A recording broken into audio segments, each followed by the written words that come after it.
Hi, I'm Pastor Steve with Screaming Rock Ministries, presenting Faith and Hope for Today.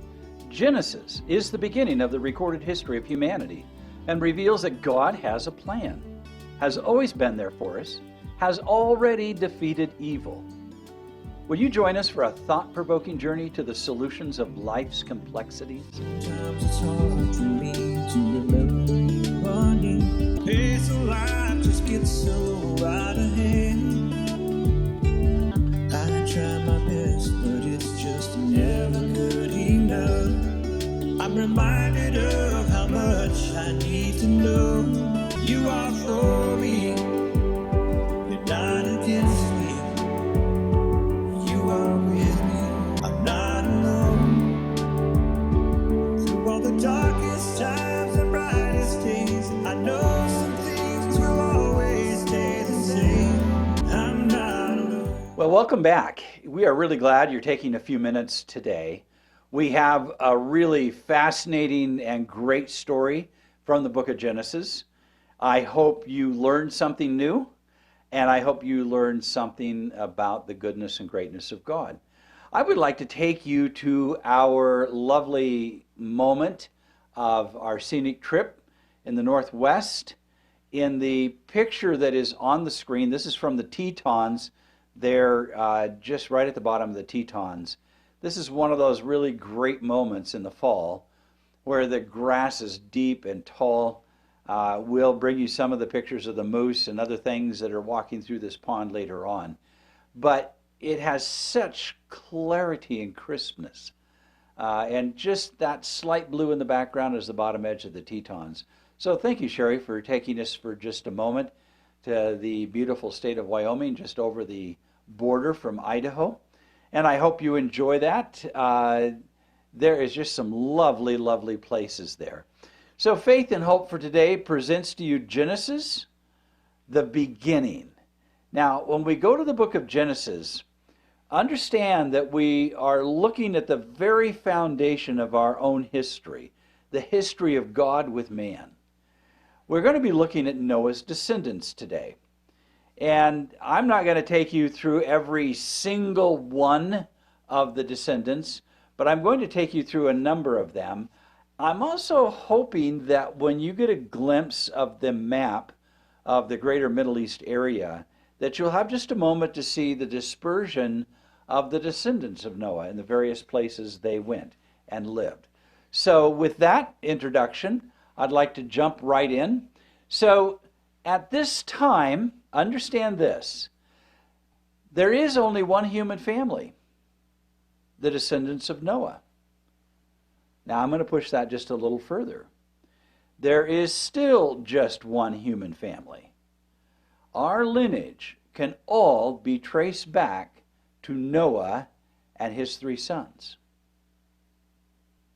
But in the book of Genesis, in chapter 10, they were of one language. Everybody understood each other. There were no dialects. There were no different ways. I mean, they just spoke like everybody in Idaho, per se, that's ever lived here. So one human family, one language, but you're going to discover they still were rebellious. Even on this side of the flood, even knowing all of the details and all of the stories, man struggles to trust God. It's in the essence of who we are, and it has been this way since the Garden of Eden. Something was broken in us. You'll see that in the story. So I hope you enjoy it. Pay attention as we jump in. So Genesis 10, we're starting here. This is about verse 31. It says, "Now these are the records of the generations of Shem, Ham, and Japheth, the sons of Noah. The sons were born to them after the flood." And the sons were born to them after the flood. Verse 32, "These are the families of the sons of Noah according to their genealogies, by their nations. And out of these nations and out of these the nations were separated on the earth after the flood.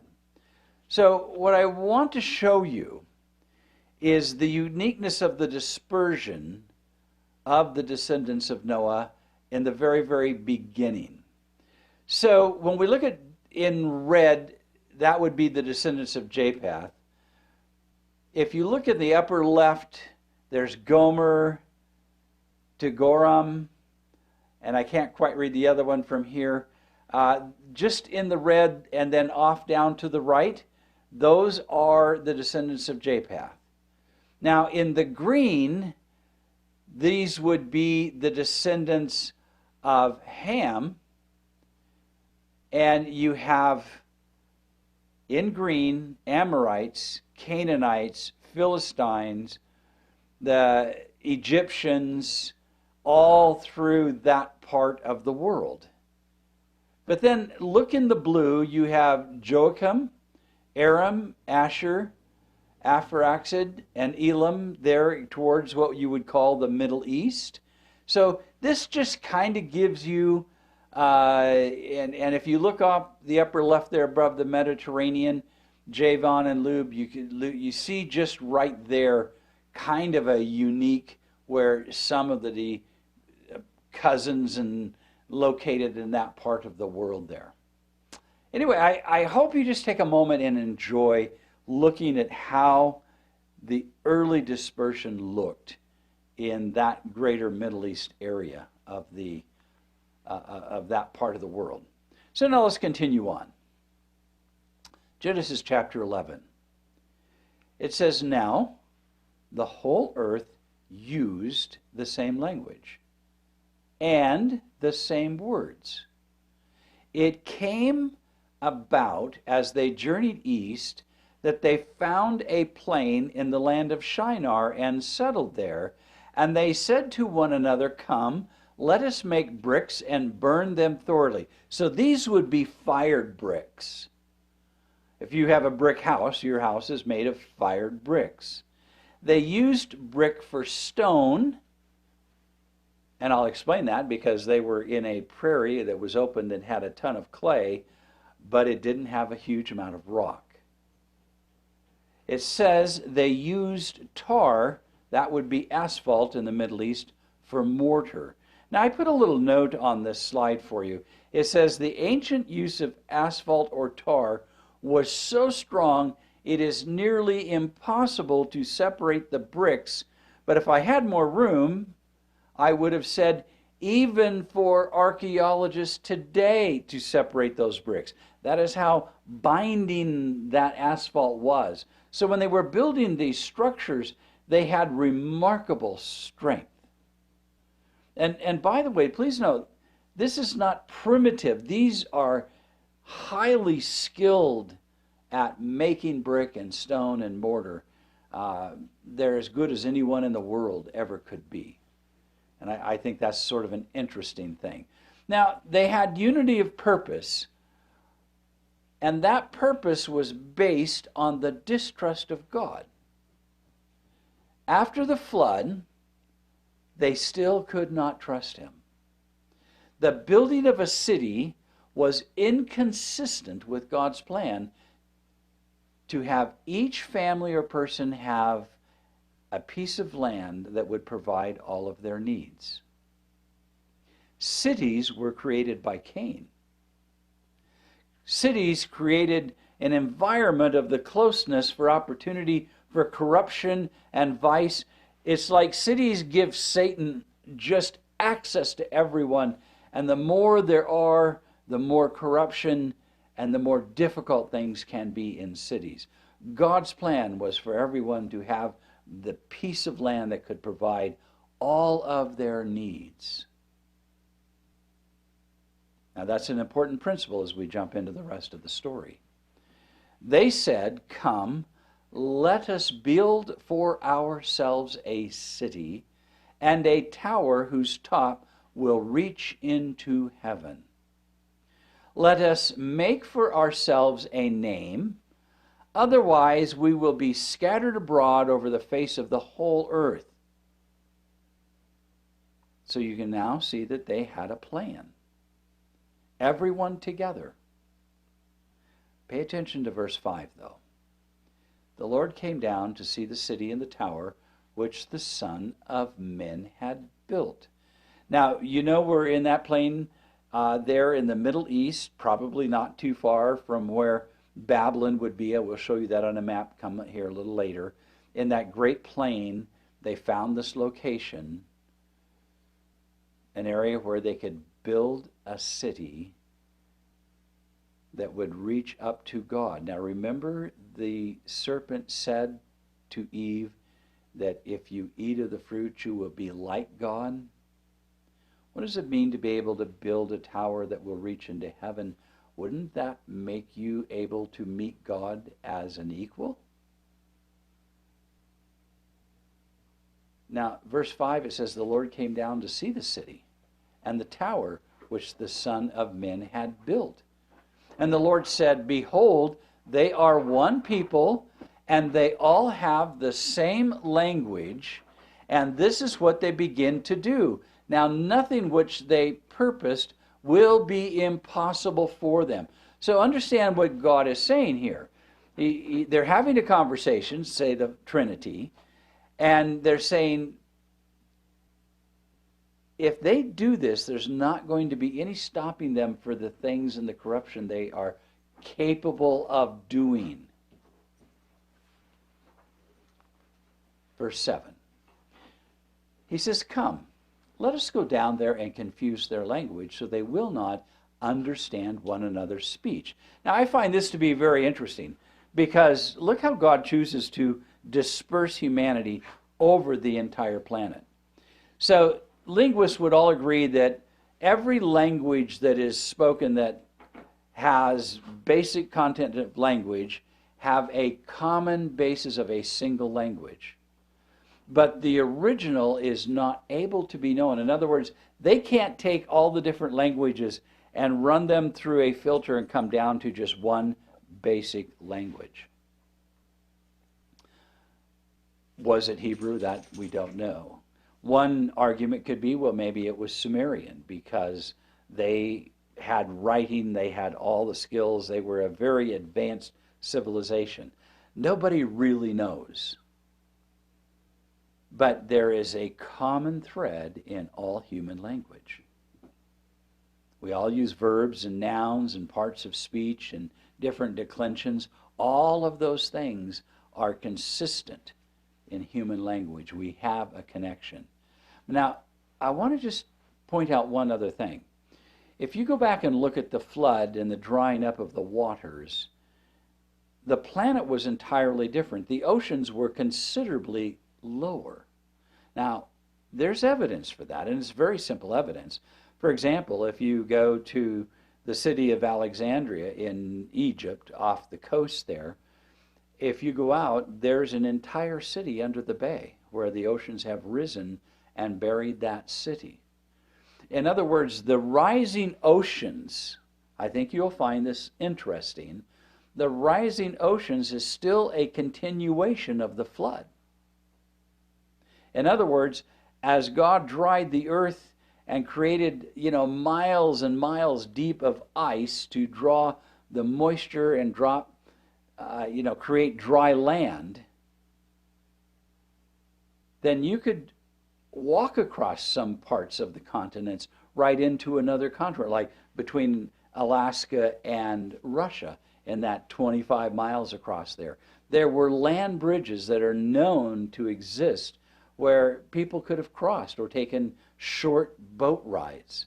In other words, there was a time after the flood in this period of history in which the dispersal of man could travel all over the globe. It says in verse 8, so the Lord scattered them abroad from there over the face of the whole earth, and they stopped building that city. Now, I love history, and I love the history globally around every population.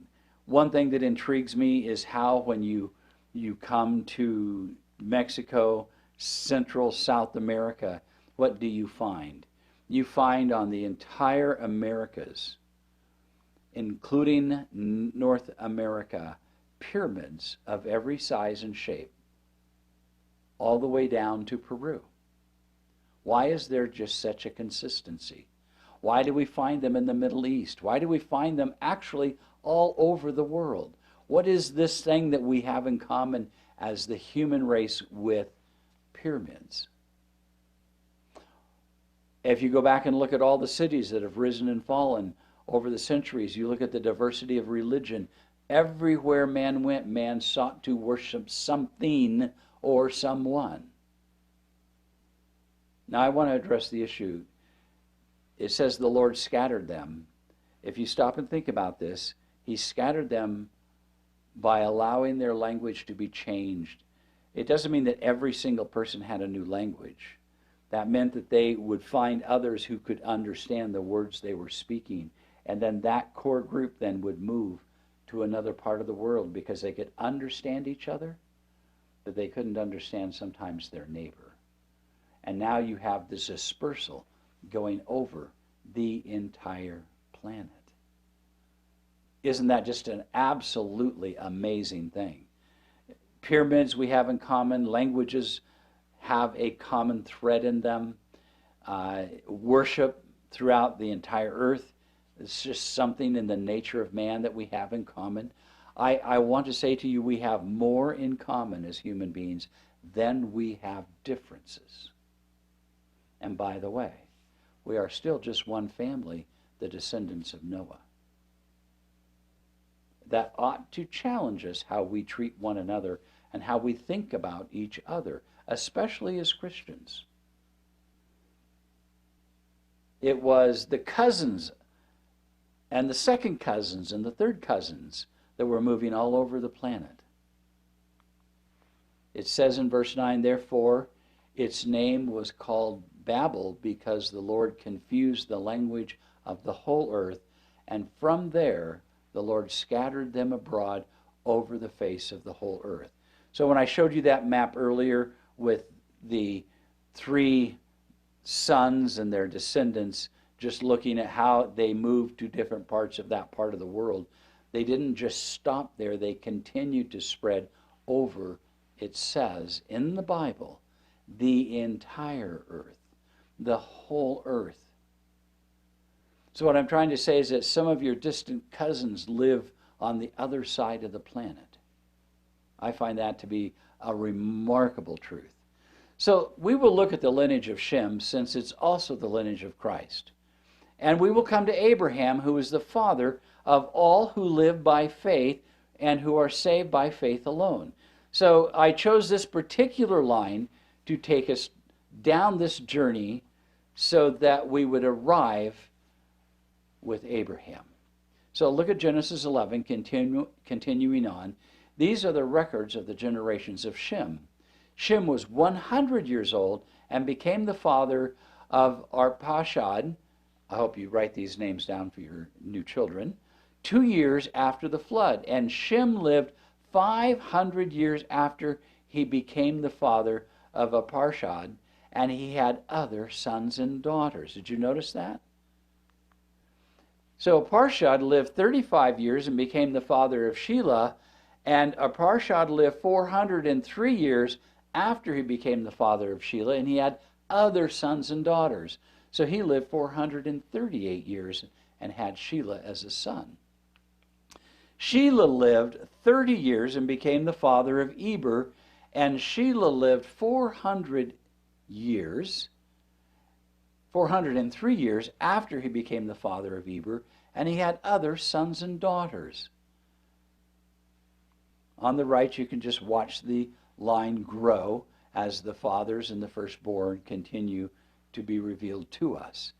Eber lived 34 years and became the father of Peleg, and Eber lived 430 years after he became the father of Peleg, and he had other sons and daughters. So Eber was 464 years old. I want you to pay attention to those years as we go down this list. Peleg lived 30 years and became the father of Reu, and Peleg lived 209 years after he became the father of Reu, and he had other sons and daughters. Notice the change now in years. Reu lived 32 years and became the father of Serug, and Reu lived 207 years after he became the father of Serug, and he had other sons and daughters. Those two lived the same amount. Serug lived 30 years and became the father of Nahor, and Serug lived 200 years after he became the father of Nahor, and he had other sons and daughters. So that's 230 years. Nahor lived 9 years and became 29 years, thank you. We ought to make sure we say that correctly. Nahor lived 29 years and became the father of Terah, and Terah lived 119 years, and he became the father of Terah, and he had other sons and daughters. Terah lived 70 years and became the father of Abraham, Nahor, and Haran. All of a sudden now, we have 3 sons that are named. That's a major change. After these are the records of the generations of Terah, and Terah became the father of Abraham, Nahor, and Haran. And Haran became the father of Lot, and Haran died in the presence of his father Terah in the land of his birth in Ur of the Chaldeans. So I want you to notice the decline in years. 600 years down to 205 years. You know, Abraham lived in excess of 185 years, but you could just watch the decline of the lifespan of man. Today, our lifespan, it's rarely you see somebody 120 years old. It doesn't mean it can't happen, but it's very, very rare. So since the flood, you could just begin to see the decline of the human race. If people think we're getting better and healthier and living longer, I think we have a lesson to learn here. We can live longer if we take care of our health, but nothing like what it was from those who lived through the flood. Abraham and Nahor took wives for themselves. The name of Abraham's wife was Sarai, and the name of Nahor's wife was Milcah, and the daughter of Haran, the father of Milcah and Iscah. Sarah was barren and she had no children. Now I want you to pause here for just a moment. Verse 30 is a pivotal moment in the story. In the text, it sets the stage for what is coming in the rest of the story. Sarai will play a significant role in all of the events that are going to follow. So I want to just kind of make note here now. We're paying attention. So it says that Terah took Abraham his son, and Lot, the son of Haran, his grandson, and Sarai, his daughter-in-law, and his son Abraham's wife. They went out together from Ur of the Chaldeans in order to enter the land of Canaan. They went as far as Haran and settled there. The days of Terah were 205 years, and Terah died in Haran. Genesis 12, verse 1, Now the Lord said to Abraham, Go forth from your country and from your relatives, from your father's house, to the land I will show you, and I will make you a great nation. I will bless you and make your name great, and you shall be a blessing. Now pay attention to that promise. And I will make you a great nation and bless you and make your name great, and you shall be a blessing, and I will bless those who bless you, and the one who curses you I will curse, and in you all the families of the earth will be blessed. I'm going to tell you that speaking to you today, personally. There is a blessing for you. So Abram went forth as the Lord spoken to him, and Lot went with him, and Abraham was 75 years old when he parted Haran.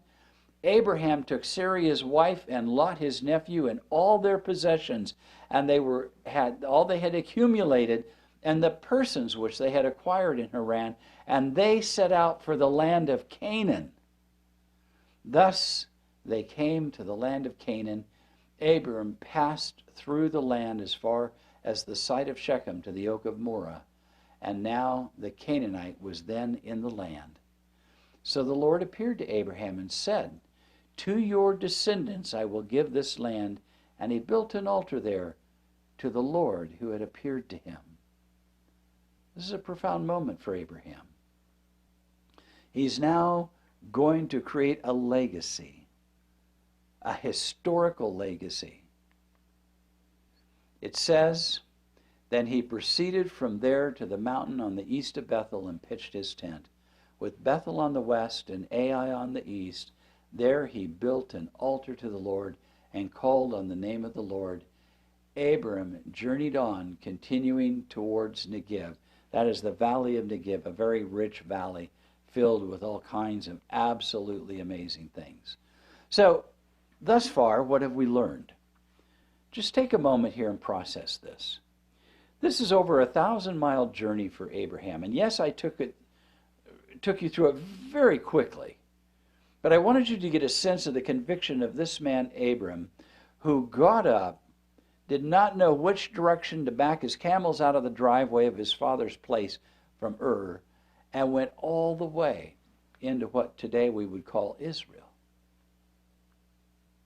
Because he did the journey by faith, because God had asked him to go. It was a faith journey. I said last time, remember, when you live by faith, it always has an adventure with it. So I created this little map for you. I hope you kind of enjoy it. So there's Ur on the bottom right side of your screen, just almost completely off the screen. And there's that yellow line that goes all the way up to Haran. And then if you move over the top and follow the line all the way down, that red line then comes all the way down and across over into Egypt. That would be the entire journey of Abraham. We estimated that he walked, just in this journey alone, nearly 2,000 miles, maybe more. Not to mention moving with the herds and moving through time as he grew older with all of his cattle and sheep, goats, and a huge household. Did you know Abraham had his own army? God blessed him abundantly. But in Abraham was a blessing promised for you. Are you willing to receive it by faith today? I want to go to our final picture. Again, Sherry was on a trip with her sister-in-law, and here's the buffalo out there, bison, I guess you would say. And look at the Tetons there in the fall, and weather is changing. Probably some of the first snow is coming in those clouds. Thank you, Sherry, for where you take us. Thank you for taking the journey with Abraham. I hope you are abundantly blessed in Abraham as we journey. Thank you for watching today. Our email address is screamingrockministries@gmail.com, or drop us a note to Screaming Rock Ministries, P.O. Box 5622, Twin Falls, Idaho 83303.